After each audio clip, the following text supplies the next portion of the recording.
All right, a very good evening, everyone, and welcome to yet another edition of Happy Hour. This time we're joined by Vinod Krishnan. Hi, Vinod. Hi, hello How everyone. are you doing today? I'm doing fantastic. It's past 10 here in Atlanta, so I've just finished for the day, and this is the time when I usually sit down to listen to some music. I follow up on my projects and all of that. So I guess this part of my day is just Nice. getting started. So, Oh, wow, nice, nice. So please tell us a little bit more about yourself. Introduce yourself to our CarnaticON audience. okay, I'm a Chennai guy. I moved to the US, I don't know, maybe 12, 11, yeah, nearly about 12 years ago. I came here to study, and I've been into music since my childhood.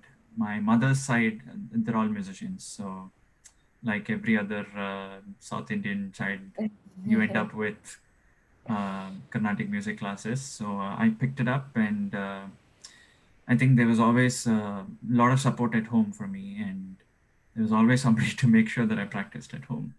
So, I think it just stuck along, and I started enjoying learning Carnatic music. Um, I also picked up, I got trained in piano in my school, right? So both of these trainings were happening simultaneously. And so I went for the grade examinations with the Trinity College of London. So yeah, as both of these are happening, I was making good strides in both these genres. And I'm from that generation that got strongly influenced by A.R. Rahman and Yanni. And so I grew up listening to only these two artists. And over the last 10 years or so is when I actively started pursuing composing. I got some of my friends to write lyrics. I started experimenting with different genres. I got introduced to technology, recording software and what it means to sing in a studio and all of that stuff, right? So met a lot of people, and 2016 I started collaborating with Indian Raga. That's when I had a broader platform to bring in a lot of my ideas, and um, much of my work got more attention globally. So yeah, since then I think music has been such a more interesting journey for me because I started exploring new genres. I started working with new artists. So I think it sort of redefined my relationship with music. And but Carnatic music has always been the basis for that.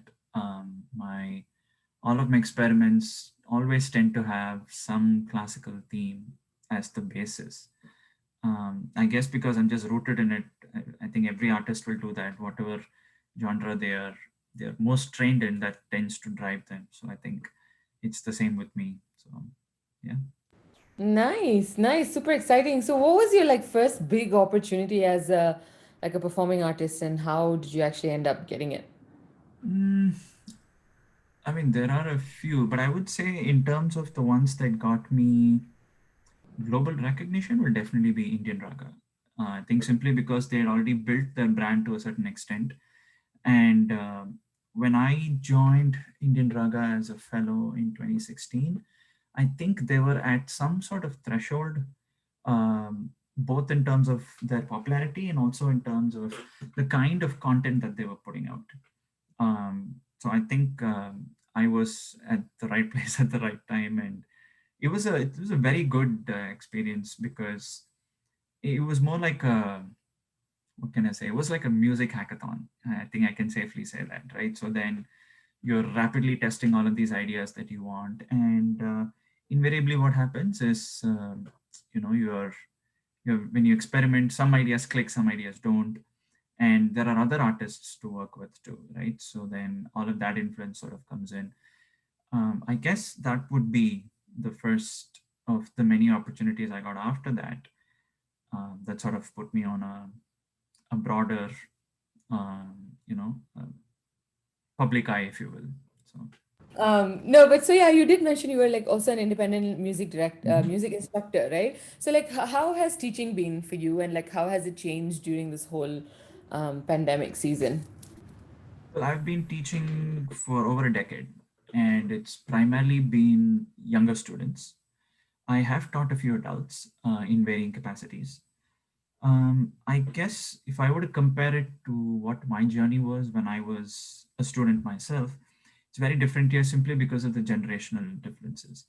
I think here, because there's already a culture in the US of viewing an instructor in a certain way, like if it's a tennis instructor or a piano instructor or a flute instructor, they are just there as a professional. They're just sharing something and they're getting paid for it. And so it becomes like a service, right? So they're seen as a service professional. That's not the case in India, right? With India, um, because of our cultural attitude and how we have viewed learning itself, to be, we try to imitate closely as possible to the Guru Sishya Paramparya, right? And that sort of reflects in how we have looked up to our teachers, how we look at other, even general culture of respecting elders for the knowledge that they represent, and especially when it comes to our teachers and the gurus that we have learned from. And I think it's several notches higher when it comes to the performing arts, right? The sense of Guru Bhakti is stronger when you consider that if you're a musician or if you're a dancer, or right, much stronger than what you see in academics, right? I'm not belittling the teachers there, but it's just like in our generation at least, and that's how it's been. Like the teachers who impart performing arts seem to have, I would say they, at least in my perception, they seem to enjoy a greater recognition of being or belonging or even propagating the Guru Sishya Paramparya. It's very different here in the US. So, as a result of which, even the schooling system, like how your schooling impacts and molds you as a person. In the US here, again, like teachers are looked at as facilitators, right? So, um, the students end up treating you like, because here in the US, everybody's on a first name basis, right? So they're like, hey, Vinod, and I'm like, okay, fine. Like, it starts right there.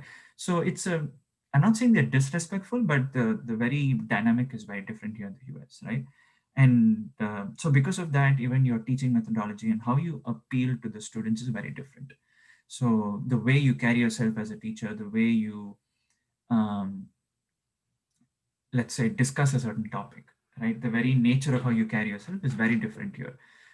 There's no way I can carry myself amidst my students the way my teachers carry themselves amidst their Yeah. students, right? Yeah. Because simple example, like if my, and I've learned from multiple gurus, and this is true with all of them.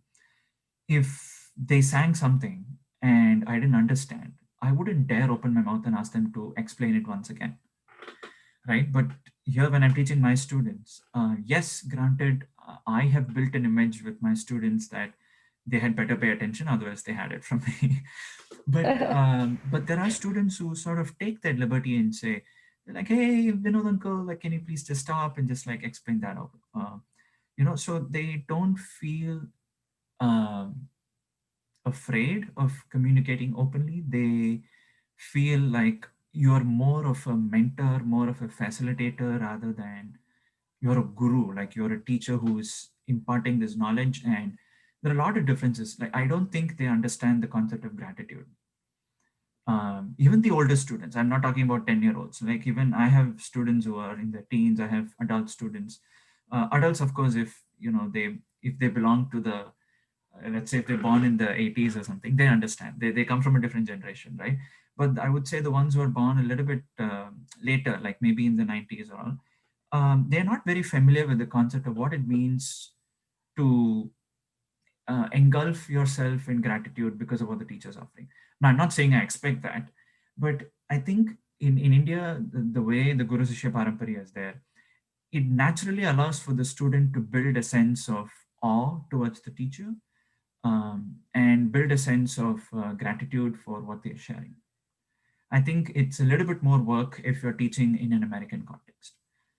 Not that they are intentionally keeping away gratitude, but just that the kind of schooling system that they are based in, the kinds of education system that they've been exposed to, I don't think something like gratitude comes easy in the US, right? So these sort of emotional differences are also there. So the way I connect to them has to be like I have to go down to their level, not just by simplifying the content that I'm offering them, but also how I am as a person. If I'm very serious, if I'm teaching like how my teachers taught me, I wouldn't have any students now. not because the method that my teachers used is not effective. It's not the same audience, right? So the expectations have changed over one or two generations. So I have to go down to their level, crack jokes, be jovial, but at the same time make sure that they don't take me for granted. So I think that's it's what I consider one of my biggest successes as being a teacher, is that my classes are absolutely interactive. I crack a lot of jokes, but nobody can hijack my class.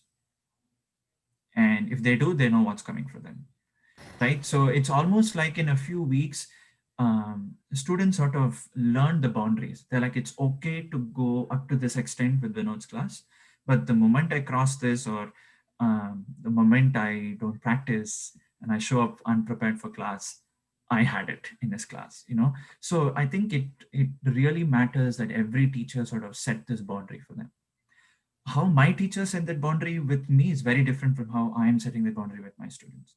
So I think that sort of encapsulates um, a lot of the differences that you will see, not just in what is expected out of the students, but also what their behavior is and what is their expectation out of the class. That also changes, right? Yeah. When I joined my teachers, I've learned from different gurus, and I moved from guru to guru because somebody else in my life decided that it's time for me to go to another guru. I never thought of, oh, I don't know if I like this guru, I should move. Nothing. It's almost like a marriage of sorts. It's like, this is it, you're set. You're learning from this person for life until your last breath. This person is going to be your guru, right? But here, like I said, they're only treated as a service professional. So they're like, hey, it's not working out for my child, I'm going to pull them out of class. Fine. I mean, that's what you're used to, right? Because that's what they do with a piano instructor. That's what they do with a tennis class. That's what they do with everything else, right? So the very culture of how they approach learning an art form has been, um, I would say, in some sense, reduced to a service. Yeah, no, that is so true because I'm an 80s kid too, so I totally Mm. get it. And I'm like, I've restarted my Carnatic music journey now, and I would like never think with CarnaticON, and I would Mm-hmm. never think of changing my guru because like I'm so excited to work with her. Right. And like for me, which is funny, like now that you mentioned it, it kind of struck my head because she's she's Deepika, I'm learning from her, but Mm-hmm. like I find it so hard to call her just Deepika. Like I'm like either Deepika ji or like teacher ma'am, like it's just so funny because I grew up in Singapore for most of my life. So it's Ah. not even like I was exposed to, I mean, I was exposed to Chennai. I was born there, was raised Mm-hmm. for a little bit in Bangalore. But even with all of my being abroad for most of my life, I Mm-hmm. still feel like she's my music teacher, she's my guru. I should give her that, respect. It's Right. so funny. So obviously, I mean, I guess Carnatic music has evolved a lot, and this difference is very evident because we're now in the US and things are so different here. But would you say the situation is the same in India as it was when we were teaching, or how has Carnatic music kind of evolved over the years in India as well? You mean just the teaching part of it? Yeah, just like the teaching aspect of it, like like I you think mentioned just now. for the most part, it is still the same. Uh, I may have a disconnect because I'm not actively teaching there. I don't live there. I've been away from home. Chennai is home for me. I've been away for over a decade. But from what I hear and observe, it does seem like that aspect has not changed. Maybe there are more students who are now learning. They're interested. Some of it may be fueled by parents' desires for wanting to put their children on the limelight, right? There are more opportunities now. Reality shows, right? Yeah, The yeah. number of them. So I hear a lot of the teachers saying that parents do approach the teachers and ask, saying, in 2 years, my son or daughter should be ready to go on Super Singer and this, that, and all that, right? So they're already coming with like a career plan, right? Yeah. So I think all of those opportunities have come in the last 5 to 10 years. So that's definitely made a difference. Yeah, yeah, Yeah, absolutely. for teaching, I guess, yeah, and I think because a lot of artists are not traveling abroad for performances, for teachers, I think it has become a little bit better. There are, I would say, at least a fraction of the artists who are actively teaching, a little bit more senior, they are now having a lot of students abroad, right? So monetarily, teaching has become a little bit more viable of an option, especially if they have had opportunities to perform outside of India and they have some sort of recognition that people recognize them as a proficient Carnatic musician. And if they're taking classes, obviously that builds some sort of a clientele, if you will, right? Purely from a business perspective, right? So I think that opportunity is sort of, I would definitely say, skyrocketed, because in the last 2 3 years, I have come across several artists who have a lot of students here in the US and definitely in other parts of the world like UK and um, Singapore, definitely, and Australia also. But I think the core concentration of foreign students is from the US. Yeah, yeah. No, I mean that's I'm contributing to that little population now with learning. But yeah, no, wow, this is so interesting. Yeah, yeah. I mean, I think a lot of what you said resonated with me, and I was like thinking about like restarting my musical journey and how I'm so different from how a current generation kid would probably work with their teachers. Very fascinating. So, what has been like your most memorable performance till date? I'm sure you've done like many, but is there Um, one that stands out? I would say three of them for different reasons. One is we got invited to perform at the United Nations last year. Ooh, So that was big. I think we nice. we went as a group representing Indian Raga. So we were, I think, five dancers and maybe four musicians. Yeah, four musicians. Um, and that was, I think, very impactful because there are very few musicians who have performed at the United Nations General Assembly. So to belong to that list obviously is a huge honor. People like Lata Mangeshkar. I don't know if Lata ji has sung, but definitely MS Subbulakshmi, A.R. Wow. Rahman, Beyonce. So it's a big list. Amjad Ali Khan. So many of my personal heroes, like Rahman sir, is one of my biggest influences. Much of my music is modeled after what he introduced to the Indian film industry. So it feels very special. Um, and we were there to inaugurate the International Day of Yoga last year. Oh, wow. So yeah, very special cause. And what was most impactful was the Indian mission there that worked for the United Nations when they invited us. They went through several of Indian Ragas productions and they picked the ones that I had arranged. So it almost felt like, all right, so all the work that I did is getting recognized at a platform like the United Nations, right? So I'm not saying all of them were musicians, but somehow it sort of translated, and people who work at that capacity. I don't know any of them personally. I don't even know if any of them are musicians or if they have a musical background, but somehow the pieces that we performed there um, spoke to them in some way, and they felt it was appropriate to inaugurate International Day of Yoga.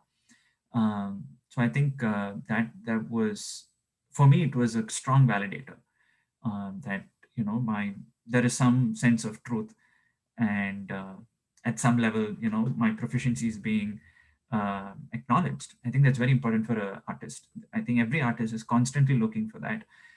With every bit of better work that they put out there, their expectation also grows, right? Because then the audience expectation also grows, saying, okay, you delivered so much, so your next work has got to be there, right?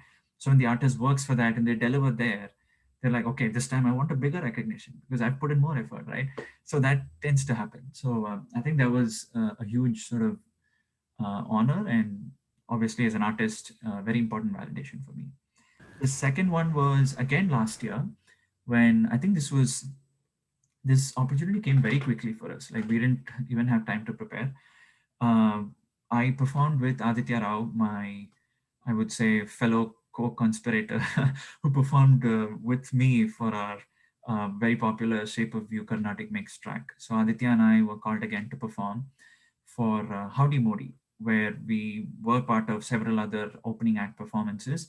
This was a political event where the chief guest was the Indian Prime Minister Narendra Modi.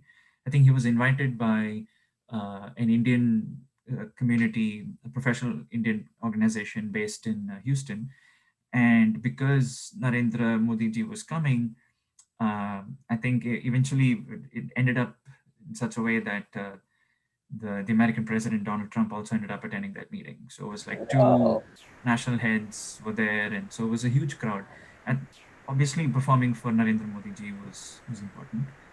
But then it also ended up being my largest audience. I think they had 52,000 people. Oh, It was wow. huge. It was really huge. Wow. I thought I would become very nervous, but then by seeing the crowd, I think I just got a different sort of energy just being there and saying, "All right, this is my one shot." And I think we did get a pretty good performance out there. So equal credit to my partner Aditya Rao who performed with me. That is awesome. I'm gonna go Google this and take a look at that. How is, I mean, obviously that's like a massive number to It perform is. to.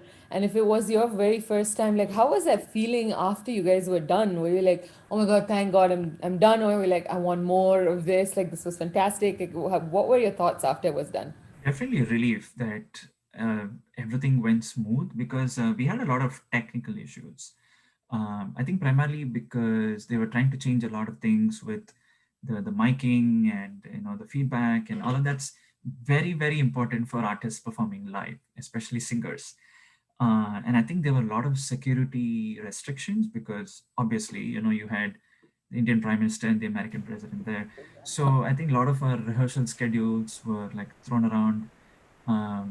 We didn't get enough time to practice, and practice meaning not just a performance but actually to go do a mic test and all of those things, right?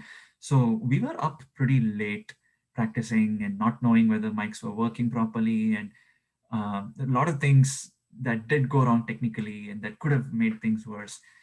So I was only concerned that technically, or we shouldn't have any uh, issues like that for no fault of ours, that some other like miking or some wiring can spoil the performance. But I think those 3 minutes of what we performed was just everything just worked magically, and I was just thanking my gurus. I think all of their grace was just there at the right time, and things went fine. That's So awesome. I mean, wow, that must have been such an amazing it feeling. was, and I guess not just for us, right? Like even the other performers too. After a point, I think everybody realized that there was only so much the organizers could do because at that time it was like the black cats and the security guys coming in and all of that stuff, right? So it's quite fun to see all of that. Of course, they had their own security concerns with two democratic leaders there and meeting and all that. So I didn't know, should I focus on the music? Should I focus on the security? Should I look at Narendra Modi? Should I look at the crowd? I'm like, okay, what's happening? There's just too many distractions there, but I think it was good. Absolutely. Did you get to meet a lot of other interesting artists from around the world as well?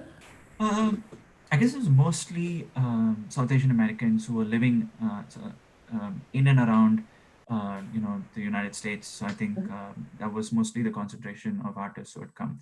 So I got to meet a few of them briefly because everybody was like just being jostled around, hustled around, and rehearsal schedules being changed all at the last minute because of security, and we were trying to make the best use of the chances we got, and um, yeah, so it was fun. Yeah, I met a few of them.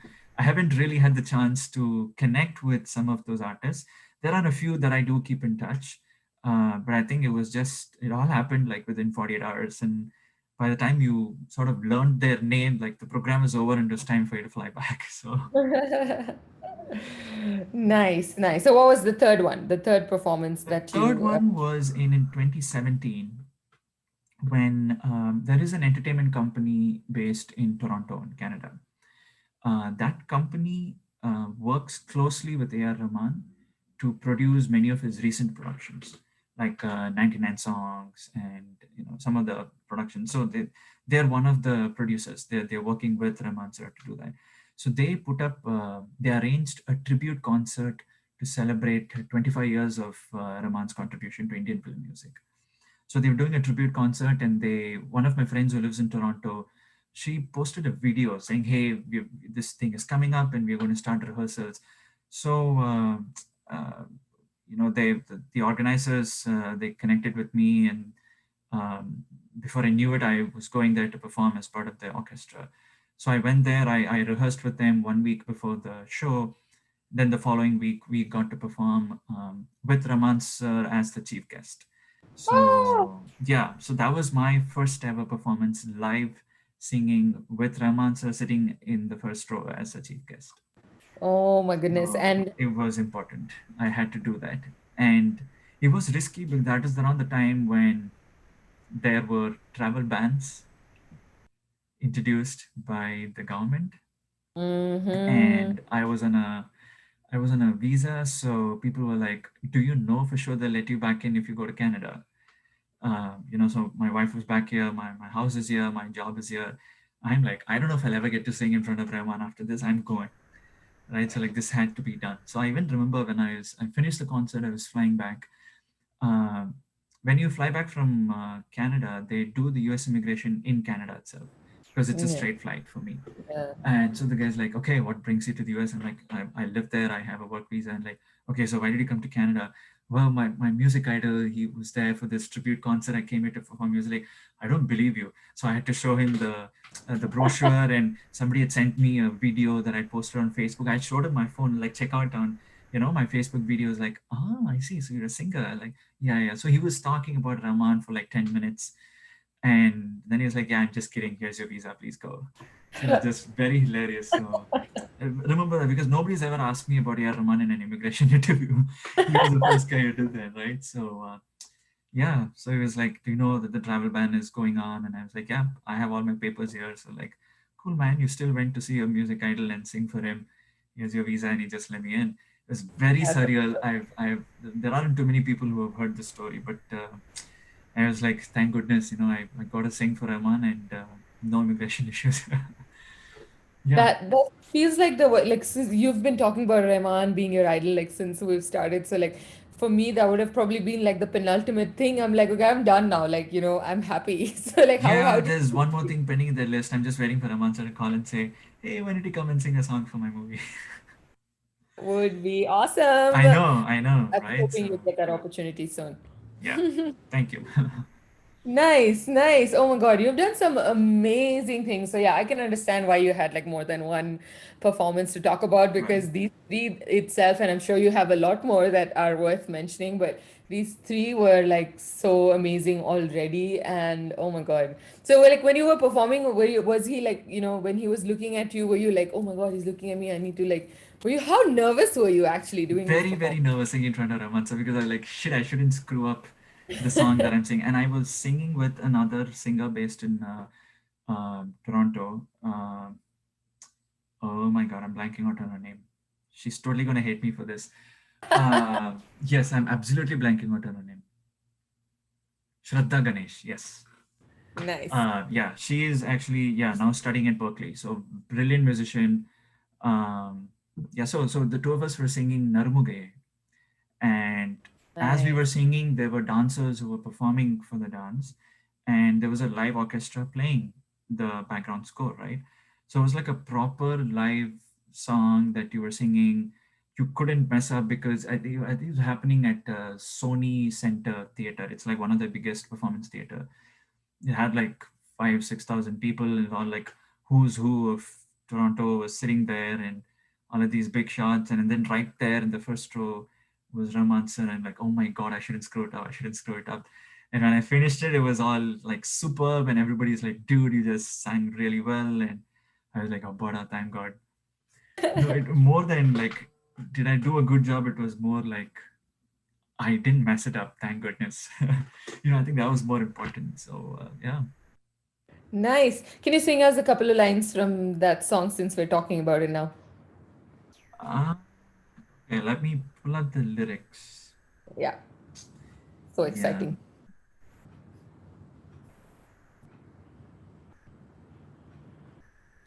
one second. All right.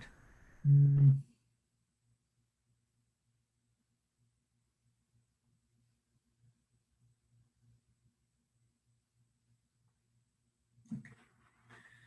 mm,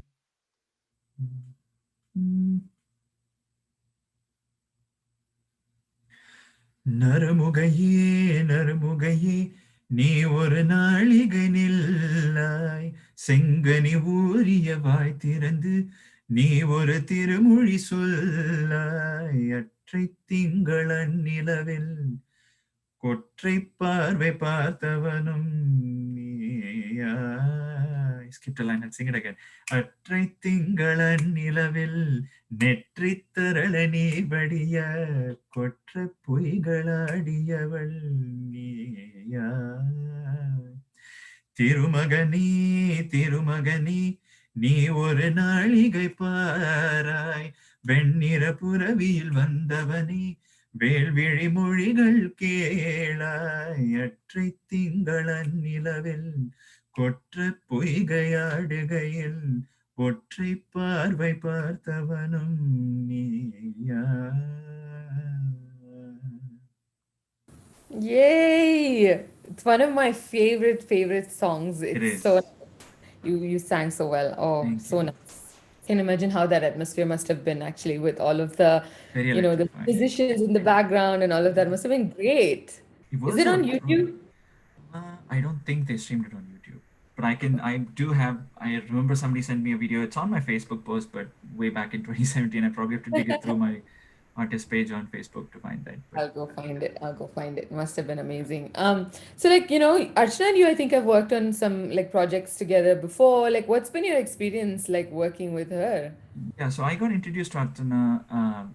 She first emailed me a few, I think, years ago, asking about Indian Raga, and then I connected her with the CEO, and I think she picked up the New Jersey chapter, so she became like the operational head there, and she conducted a lot of these Raga Lab projects where you bring in other musicians, students, and what they do is they bring in like a senior fellow, and the fellow will facilitate and mentor to some extent and help these students or this group of artists come up with an innovative music project that they will guide them through. You record in the studio, you shoot the video, and then you edit it and post it. So I was involved in, I don't know, maybe 4 or 5, I don't remember. It's been over a year since we did that.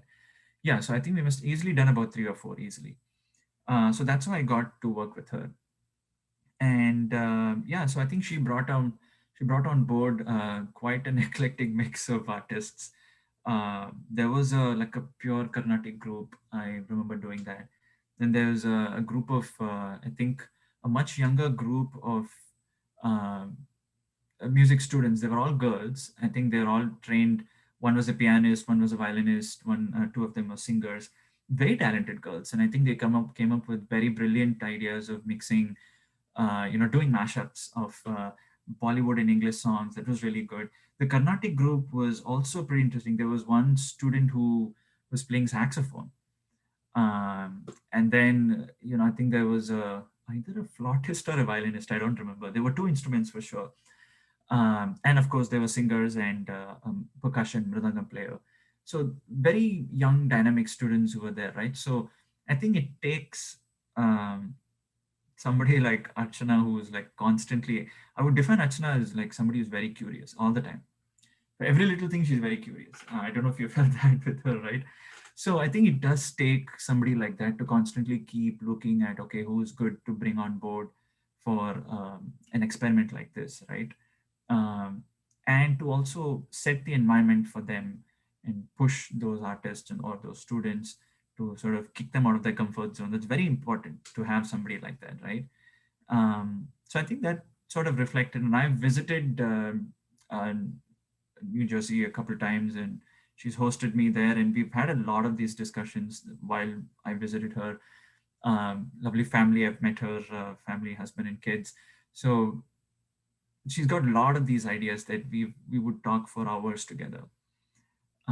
So I think she's one of those few enterprising friends that I have. Like if I want to run an idea and like check for its feasibility or its validity, things like that, she would be one of those persons that I would go to.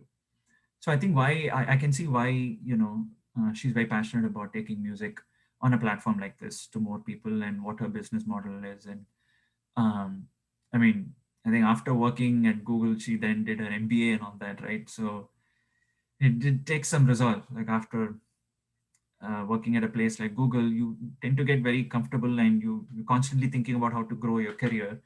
But she actually took the time off to come and do an MBA, and yeah, it takes a different kind of discipline to do that. So Yeah, Absolutely. And with the child in tow, actually, I at know, that. right? Yeah, I think she was pregnant with her second child or something when she Yeah. was finishing. Yeah, so it's a lot Yeah. more. Yep. Yep. Definitely physical, emotional toll, and but yeah, she's come through all of that, and very inspiring to see someone like her. Yeah, she's also so much fun, and I'm having a really good time kind of collaborating with her on all these different things. She is what I keep calling her sometimes as a idea money. It's a phrase that we use with my Tamil friends, right? I think it probably came from some movie. I don't know. It just came as a vernacular that we just started using. Like, she may like, of course, she's busy. Like when I call her and talk to her, like she will throw like half a dozen ideas, and she'll actually forget she gave me all these ideas. And then after 2 3 months, when you talk, I'm like, Archana, you only told me this idea. She's like, oh, is it okay? Okay, let's talk about that. And then she'll go back to that, right? So it's very with the limited time, I'm doing so many different things. So when I speak to my friends, um, I look for inspiring conversations. That's one thing that's almost nearly guaranteed when I speak to Archana. That's so nice. Yeah, so I think it's one of those few relationships that I cherish a lot. Oh, And you tend to learn, right? Because she brings a different kind of experience and expertise, and that sort of knowledge that's coming from her being in Google. And I think she's also part of that Google alumni network, right? So she's also bringing all of those sort of contacts, and she'll have some random conversation with somebody in that group, and then she'll call me and say, hey, you know what, I spoke to this guy, you know what cool things he does. And she'll tell me about, like, okay. And then she's like, how can we apply this for music projects? I'm like, Archana, what two subjects are you coming, like, trying to marry together here? Like, how do you? She's like, no, da, you listen. And then she'll go like another 1 hour. She'll explain like one full company's idea. Like, I'm like, stop. This is not a startup, like, we have to, like, so that's why I said, she's like one big idea money. She's let her speak to three people, she'll put one business plan with those three people. So she's that kind of a person. So, yeah, yeah, yeah. there are few friends I have like that, and I can definitely say I can count those guys in one hand. So she's one among them. Oh, that's nice. Yeah, she does have a lot of ideas. I mean, I guess that's why CarnaticON's here too, right? She's trying to fuse Right. music and tech together, Yeah. both her passions. So that's what I guess gave birth to Right. CarnaticON. Yeah. So funny. You are friends with her. You're friends with the founder of Indian Raga, and like I'm pretty sure a lot of other 80s kids right now who are like trying to build really cool stuff in the Indian Right. classical music scene Right. in the US at least. Right. I think you yourself run an on-demand platform as well, Yes, right? I have a platform that I'm slowly testing and trying to see what's working, and what parts of it appeal to different audiences. So yes, Yeah. it's an So like ongoing this, experiment. this is very cool, right? So how do you think like a lot of people in our generation, do you think they're being instrumental in kind of taking the whole, trying to take classical music to the future generation, or are we at the cusp where if we do it, it works, or if we don't, it doesn't? Like where are we at right now? Um, I don't think it's necessarily our generation. Well, I mean, yes and no, because I only know people in our generation are doing that. Yeah. And the few companies I follow, it pretty much end up being run by people who were born in the 80s. So I see how different business models are working. And I think each of these people who are running these businesses have their own sort of niche audiences. There are overlaps, but I think because they're operating in different markets, their offerings and how they look at the segments of the market is also different, right? I think there are some very obvious differences when you run a similar product in India versus the US or any other part of the world. Um, Cost and what people expect for a particular cost, and the cost of living in where you're offering, all of that makes an impact, right? And how much can you offer a service? What is the basic of business, right? What's the lowest you can go, and how much do you need to break even, and all of those things, right? So these have a direct impact on how much time can uh, the business owner invest by themselves, how much they need to invest in bringing or building a team. That makes a lot of sense, right? Because I think, like when we are talking to startups as well, where the first thing we're trying to tell them is to identify your target audience and Right. build your whole brand around that. So makes a lot of sense, I guess. Like being an artist overseas, I think how challenging is that? Because I see that a lot of all of these super singer people, like if they're overseas, once they kind of hit that fame, they want to move to India because that's where most of the opportunities are. But what would you say is the challenge of being an artist overseas, and is having to move to India still the case? Is it still necessary? Not necessarily. I think it really depends on whether you want to move in as an industry singer. Like, I'll give you examples. If you look at somebody like Sid Sriram, Yeah. he's a good mix. He moved there to definitely to pursue. He was invited by A.R. Rahman, of course, but then he's a strong Carnatic musician. So he's moved there to become a full-time musician and start doing concerts. He's done a variety of concerts. He does Carnatic. He does a mix of his own compositions and his film songs, and he's of course singing in movies, right? So he's got that set. If you look at Carnatic musicians, there are examples like Ramakrishna Murthy, Sandeep Narayan, and a host of other artists who have moved from the US and they've made India their home now. Um, I think other examples are like in the film industry. If you look at Jonita Gandhi, Sasha Tirupati, these are Canadian singers. They have made Mumbai their home now. So every time I ping Sasha, she's like, "Yeah, I'm based in Mumbai." Another artist is Rasika Shekhar. She's a fantastic flautist and singer. She frequently works with Shankar Loy, and she's collaborated with Hari Prasad Chaurasia Saab, and she's worked with several even top European musicians, and she's done a lot of tours. She I think she's based out of New Jersey, but now she lives in Mumbai, or rather they shuttle back and forth, right? So there are a lot of these artists who are going back and forth, um, and they're all like not all of them are in the film industry, right? Of course, Jonita and Sasha, they are huge now in Bollywood, and especially the southern industries, Tamil, Malayalam, Telugu, Kannada. But I think if you look at independent music, one good example is Vidya Vox. I think her base is still the US, Yeah. but she's got a very strong following in India, right? Um, I am at a very different, unique position. Another example is Rajakumari, strongly based in the US, but maybe the bulk of our audience is in India, right? Also, the scene in India is changing. There is a lot more opportunity for independent musicians. Um, yeah, but if you're a kind of artist who's based here, I think it's important for you to find your niche audience that's there, especially if you're a full-time musician. um, I'm trying to dabble with many different things. You're trying to set up a learning platform, and because I've been doing that, and that is one of my strengths. So I'm trying to become also a performer. I'm trying to also make it as uh, a well sort of reputed, someone who's built a reputed learning platform. So I think my goals are different, right? So definitely, if I became a full-time musician and performer, I won't be surprised if I find myself in India in a year's time. Right? Yeah. So all of that is there. So I think it really comes down to what are you trying to achieve? What are your life's goals in terms of music, and where is your opportunity coming from? And I still know of lesser popular singers who live in the US. They have alternate careers here in the US, but they are singing film songs for top directors in India. Um, there is Darshana. She's a singer who sings for Raman sir. She's based out of Chicago. There is Roshni. I forget where she was in the US. I think she might have moved back to India, but she was here in the US for quite some time. So she used to sing quite a few. There is Shweta Suresh, or she goes by Suvi. She's an independent artist based in LA, but she's occasionally sung a few tracks for Yuvan Shankar Raja.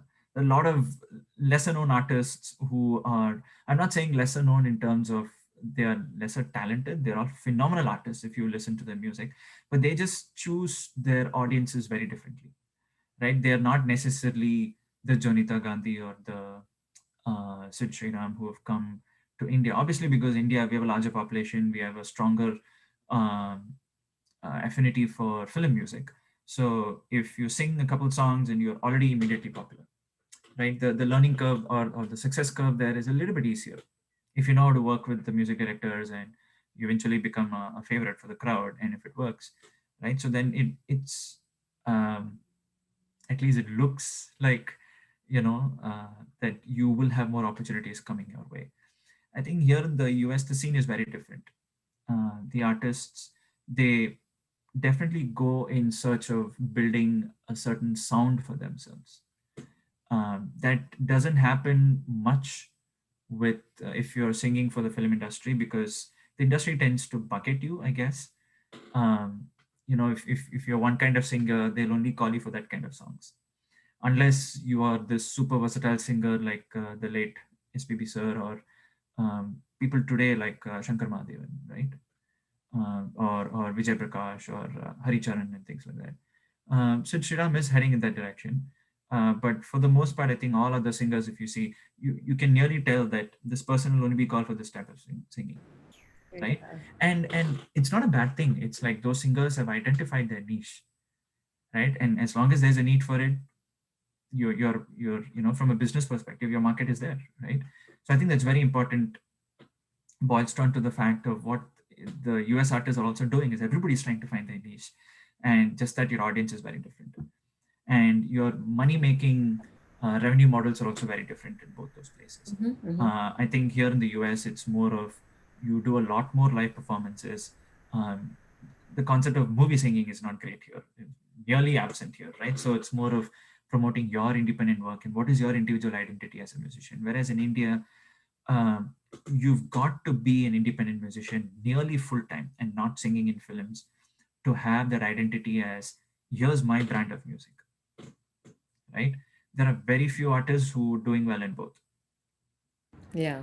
Yeah. For those people who know, again, I'm just scared this is becoming an analysis. For those people who know popular singers like Jonita or Sasha Tirupati, they will only recognize these singers' top film hits.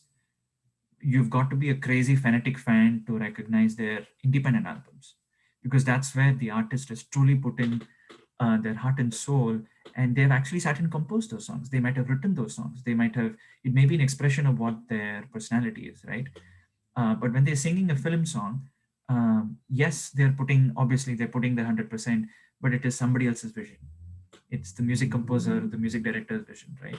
Whereas when I'm doing my own song, this is my song. Everything about it was decided by me, right?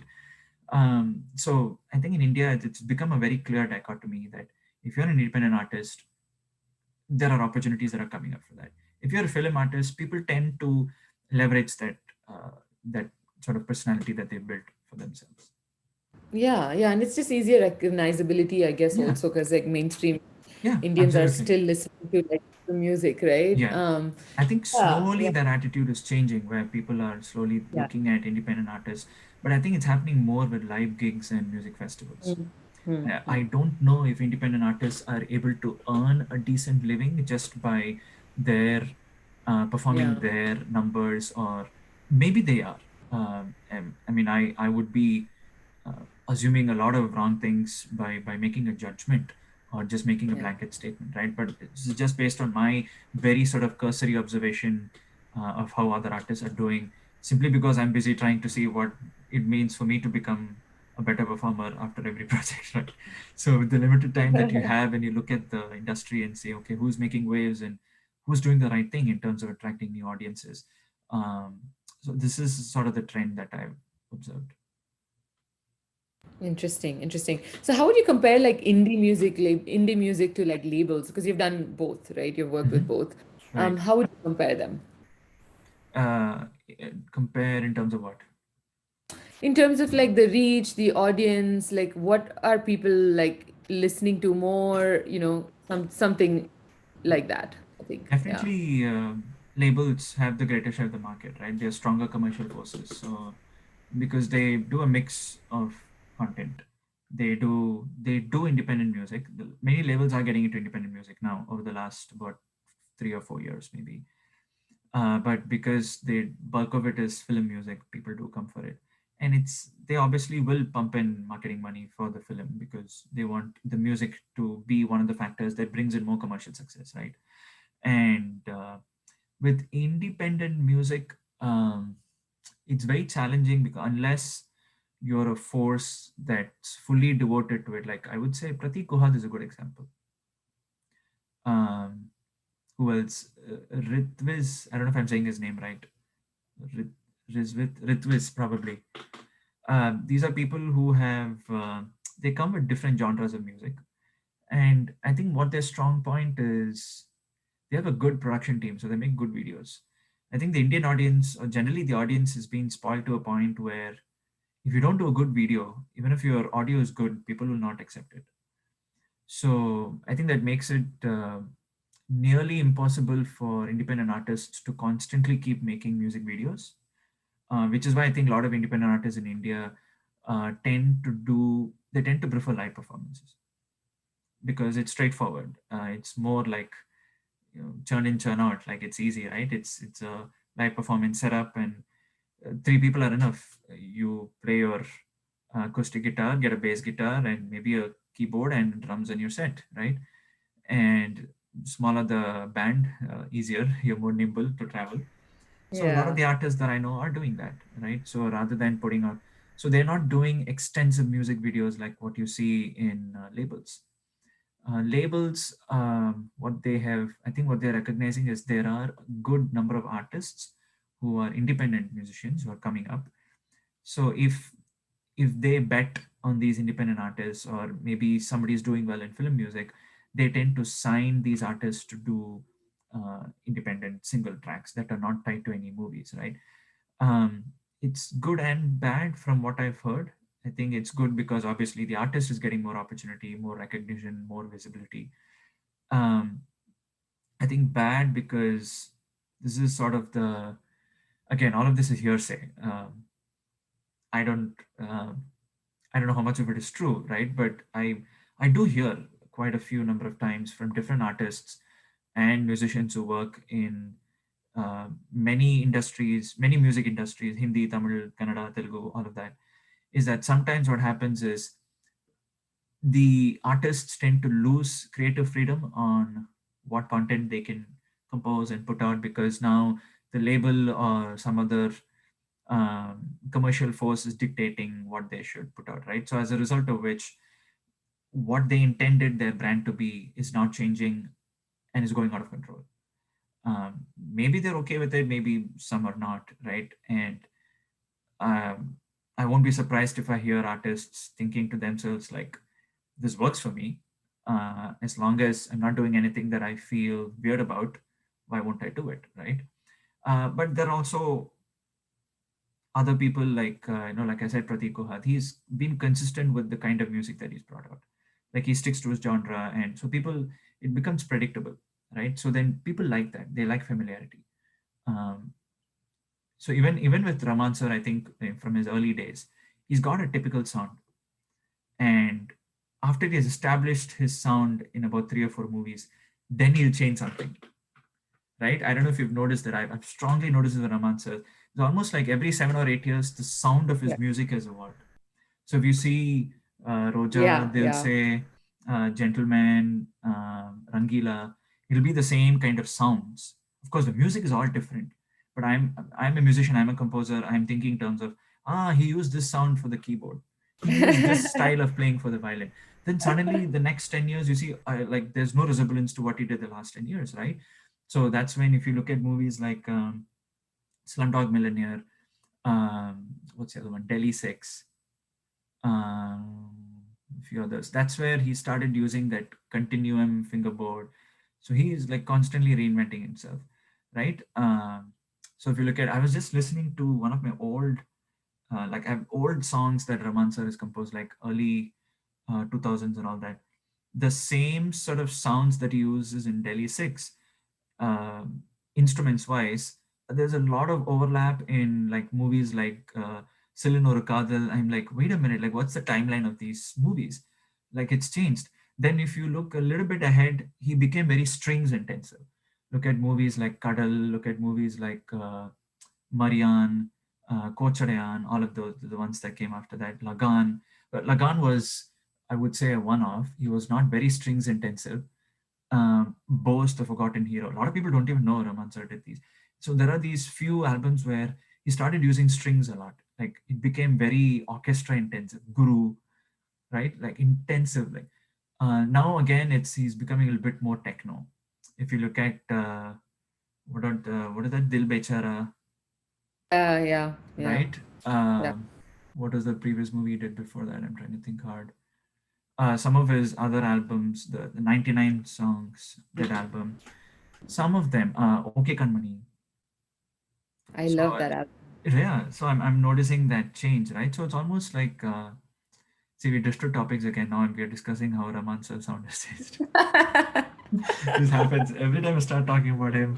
I'm like, I did this with another interview also. Yeah, He get is carried away. worth talking about, so I guess it's okay to drift away. Yeah. Um, but yeah, like even my personal favorites, like because obviously I've been away for a long time from India, but then I love Agam and Taikuram Bridge, like those Mm. guys. But I've never watched a video of theirs. I've only seen them Mm. perform live, and I listen to Right. their music on Spotify. So when you were talking about like, how these guys probably can't just keep churning out all those videos, I've Yeah. been more of a consumer of their music than the videos, or like, I don't think I've Right. seen a single video, Right. but I love all of their music. Right. And if they used to come perform in Singapore a lot, so every time they're Mm. there, I make sure I watch them. So it does, I think, vary a lot in terms of like the whole audience With a perspective. band, that is true, right? Because Yeah, monetary wise, it doesn't make sense for them to make videos at all. yeah, yeah, So they tend to stick to live performances. But when it yeah. comes to an independent artist, somehow the opposite is what seems to grab the attention of audiences. Because if Mm, you're one or maybe even two people, for example, look at Mati Bani, yeah. Nirali Karthik and Karthik Shah. Um, I don't know. I think they're a couple. I Maybe don't I'm wrong, but know. yeah. Anyway, but they're fabulous musicians. They do a lot of live performances, but they also put out an equal number of video collaborations. They've collaborated with Vidya Vox. They've collaborated with so many other artists. They do a lot of global collaborations, but their videos bring them a lot of attention. They started doing a lot of videos, which is what got them a lot of live performance opportunities. I think maybe they were already performing, but then their brand as Mati Bani, as live performers, I think got more popular as their videos were getting more popular. So I think it's much more challenging as an individual artist.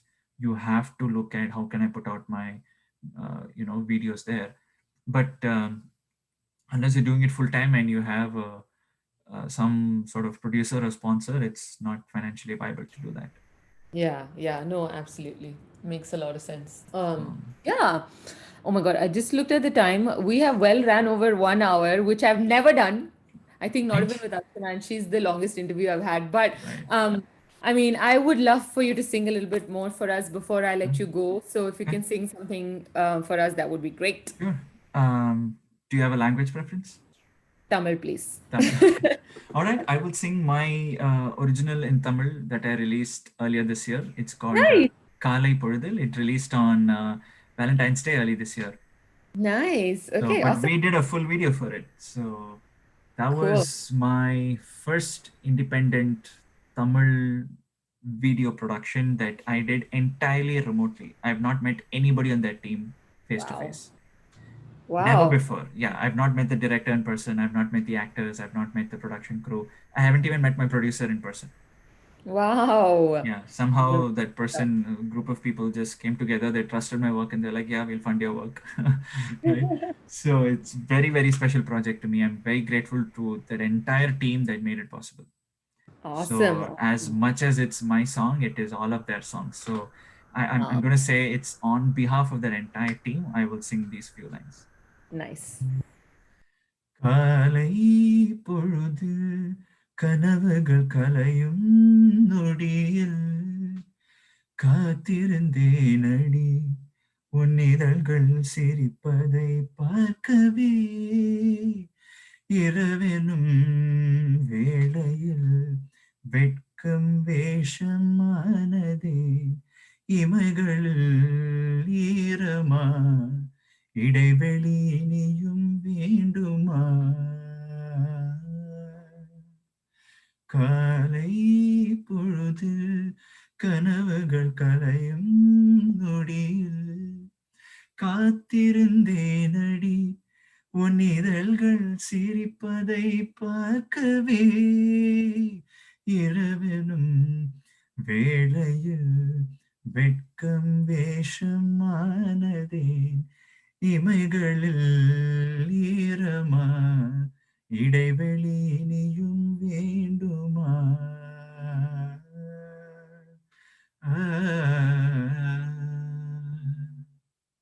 Yay! That was fantastic. Sounds so good, Thank and the you. lyrics are so nice. I would love to go Yes, check out the the video. lyrics were written by a friend of mine called Nivedita Swaminathan. She's based out of New Jersey herself. Nice, So nice. I'm gonna go check this out. Vinod, I seriously feel like we should do a second edition of this happy hour with you because I have so many more me too. questions. I feel Yes, like I happy need to. to Yeah, just do I a need to part one ask and a you. part two, and it'll be fun. We should totally do that because like Yeah, I feel like I want to know what you're coming up with next. There's so many yeah, things. So I'm gonna talk to Archana and see if we can do a part two of this happy hour. yeah. Um, We'll do it tomorrow, hopefully. Or if we can pull off timings like this, then I'll let you know. Maybe Sunday or Monday we can just do. Yeah, sure. Yeah. We should definitely look into it. Let me talk to Archana and see Okay. what she has for us. But thank you so much. I think we're really looking forward to kind of having some collaboration with you, and I'm sure Okay. we'll do some master classes. So Cool. CarnaticON students have a lot to look forward to. And thank you so much for joining us today, Vinod. And good luck with whatever you're doing. And I'm excited to see your growth. And Thank you. we'll be in touch. Take Thank care. you, Thanks Yamini. for Thank you. joining us It's a today. pleasure talking to you. Same here. Thank you Yeah. so much. Take care, Bye. Yamini. Bye. Bye bye. Music instructor, right? So, like, how has